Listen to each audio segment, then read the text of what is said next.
अल्हम्दुलिल्लाहि रब्बिल आलमीन वस्सलातु वस्सलामु अला सय्यिदिल मुरसलीन अम्मा बअदु फ़अऊज़ु बिल्लाहि मिनश शैतानिर रजीम बिस्मिल्लाहिर रहमानिर रहीम। मोहतरम नाज़रीन, आज के हमारे दर्स का मौजू राज़दारी की हिफाजत करना है। रसूलुल्लाह सल्लल्लाहु अलैहि वसल्लम का फरमान है, मन सतरा मुस्लिमन सतरहुल्लाहु यौमल क़ियामह औ कमा क़ाल अलैहि सल्लतु वस्सलाम। रसूलुल्लाह सल्लल्लाहु अलैहि वसल्लम ने इरशाद फरमाया, जिसने किसी मुसलमान भाई की पर्दा पोशी की, उसके ऐब को छुपा लिया, फरमाया सतरहुल्लाहु यौमल क़ियामह, अल्लाह ताला कल बरोज़े क़यामत उसकी पर्दा पोशी फरमाएगा। हज़रात मोहतरम नाज़रीन, इस्लाम में राज़दारी की हिफाजत करना, इसे बड़ी हैसियत दी गई है और बड़ी अहमियत दी गई है। और कितनी इसकी अहमियत है, इसका अंदाज़ा आप हदीस मुबारक से लगाएंगे। हज़रत अनस रज़ियल्लाहु ताला अन्हु हदीस मुबारक के रावी हैं और आप बीती एक बात बयान करते हैं। फरमाते हैं, अता अलिया रसूलुल्लाह सल्लल्लाहु अलैहि वसल्लम व अना अलअबु मअल गिलमान। हज़रत अनस रज़ियल्लाहु ताला अन्हु फरमाते हैं, मैं बच्चों के साथ खेल रहा था, यानी अभी आप खुद भी बच्चे थे, तो रसूलुल्लाह सल्लल्लाहु अलैहि वसल्लम मेरे पास तशरीफ़ लाए। फसल्लम अलैना, बस रसूलुल्लाह सल्लल्लाहु अलैहि वसल्लम ने हमें सलाम किया। यहाँ पर कितना बड़ा दरस है। आज हम में कोई शख्स किसी बड़े ओहदे पर फाइज हो जाए, अल्लामा बन जाए, मुफ्ती बन जाए या कोई बहुत बड़ा अफसर बन जाए, तो उसकी गर्दन में सरिया आ जाता है। वो अपने आप को किसी के आगे झुक जाने में शर्मिंदगी महसूस करता है, जबकि रसूलुल्लाह सल्लल्लाहु अलैहि वसल्लम की तरफ से हमें जो पैगाम मिला है, जो रसूलुल्लाह की तरफ से हमें तरीक़ा मिला है, कितना खूबसूरत अंदाज़ है। आप अलैहिस्सलातु वस्सलाम इमामुल अंबिया हैं, तमाम नबियों के सरदार हैं, और हमारा तो आपसे मुतल्लिक़ ये अक़ीदा है कि बादस खुदा बुज़ुर्ग तुई किस्सा मुख्तसर, यानी इस अर्ज़ पाक पर, इस पूरी कायनात पर अल्लाह तबारक व तआला के बाद अगर कोई अफजल मखलूक में से कोई चीज़ है तो वह रसूलुल्लाह सल्लल्लाहु अलैहि वसल्लम की ज़ात है।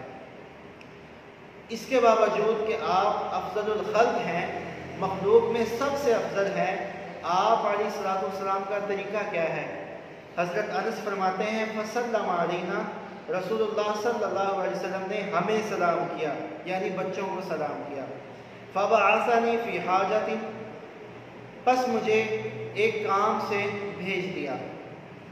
फ़अबातु अला उम्मी, मुझे अपनी वालिदा के पास जाने में देर हो गई। फलम्मा जितु, बस जब मैं अपनी वालिदा के पास हाजिर हुआ, क़ाल मा हसबक, मेरी वालिदा ने अर्ज़ किया, बेटा कहाँ देर लगा दी, क्या चीज़ रुकावट बनी? फ़क़ुल्तु बअसनी रसूलुल्लाह सल्लल्लाहु अलैहि वसल्लम लिहाजतिन, मैंने अर्ज़ किया, अम्मा जान, मुझे रसूलुल्लाह सल्लल्लाहु अलैहि वसल्लम ने किसी काम से भेज दिया था। क़ालत मा हाजतुक, वालिदा ने फरमाया कि बेटा क्या हाजत थी, काम क्या था?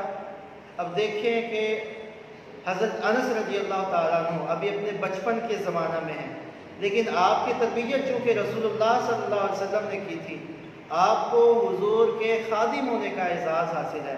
आप अलैहिस्सलातु वस्सलाम ने तकरीबन 10 साल हुजूर अलैहिस्सलातु वस्सलाम की खिदमत में रहे और आपकी खिदमत की। तो आप क्या फरमाया, अर्ज़ किया अपनी वालिदा से, क़ुल्तु इन्नहा सिर्र, हज़रत अनस फरमाते हैं, मैंने अर्ज़ किया, अम्मा जान वो तो एक राज है, रसूलुल्लाह ने मुझे भेजा था, वो एक राज की बात है। अब यहाँ पे वालिदा का अंदाज़ देखें, वालिदा नाराज़ नहीं हुई कि बेटा तुम मुझे नहीं बता रहे, मैं तुम्हारी माँ हूँ, बल्कि वालिदा ने अपने बेटे की तरबियत की।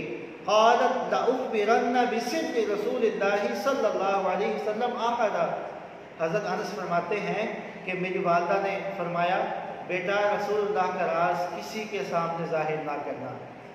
यानी राज की इस्लाम में बड़ी अहमियत है। یہ بات ضروری نہیں ہے کہ کوئی بات آپ کو کوئی شخص یہ بات بتائے اور اس کے بعد یہ کہے کہ یار میری یہ بات کسی کے آگے ذکر نہ کرنا، وہی بات راز کی ہوگی، بلکہ ہر وہ بات جب آپ کو کوئی شخص بتاتا ہے تو وہ آپ کے اور اس کے درمیان راز کی بات ہے۔ ایک بندہ مومن کو یہ زیب نہیں دیتا کہ وہ کسی سے کوئی بات سنے اور اس کے بعد اس کی راز کی بات وہ آگے پہنچا دے اور ساتھ میں اسے یہ بھی کہہ دے کہ بھائی اس نے مجھے کہا تھا کہ کسی کو بتانا نہیں ہے، لہذا تم آگے کسی کو مت بتانا۔ تو یہ راز کی تشہیر کرنا اور راز کو افشا کرنا یقیناً کل بروز قیامت، آج تو ہم یہ کام کر دیں گے، کل بروز قیامت بھی ہم پر بہت گراں گزرنے والا ہے، جب ہمارے وہ کرتوت، ہمارے راز جب لوگوں کے سامنے کھلنے لگیں گے تو اس وقت وہ لوگ فقط رازوں کے کھل جانے سے محفوظ رہیں گے جن لوگوں نے دنیا کے اندر رہتے ہوئے اپنے ساتھیوں کی، اپنے دوستوں کے رازوں کی حفاظت کی ہوگی، وہی لوگ کل بروز قیامت اپنے عیبوں کے کھل جانے سے محفوظ ہوں گے۔ وگرنہ بہت سے ایسے لوگ ہوں گے، حضرت آدم علیہ السلام سے لے کر قیامت کے قائم ہونے تک جتنے لوگ بھی پیدا ہوں گے حشر کے میدان میں موجود ہوں گے، آپ ذرا تصور کریں کہ ان لوگوں کے سامنے بلکہ پوری مخلوق کے سامنے آپ کے عیب، وہ کرتوت جن کو یا تو اللہ جانتا ہے یا ہم جانتے ہیں، تو جب لوگوں کے سامنے کھلیں گے تو یقیناً اس سے بڑھ کر اور کوئی شرمندگی نہیں ہوگی۔ اگر ہم اس شرمندگی سے بچنا چاہتے ہیں تو یقیناً ہمیں رسول اللہ صلی اللہ علیہ وسلم کے فرامین کی روشنی میں رازداری پر عمل کرنا ہوگا، رازداری کی حفاظت کرنا ہوگی۔ اللہ تبارک و تعالی ہمیں عمل کرنے کی توفیق عطا فرمائے اور دین کو صحیح معنوں میں سمجھنے کی توفیق عطا فرمائے۔ وصلی اللہ تعالی علی حبیبہ محمد وعلی آلہ وصحبہ وسلم۔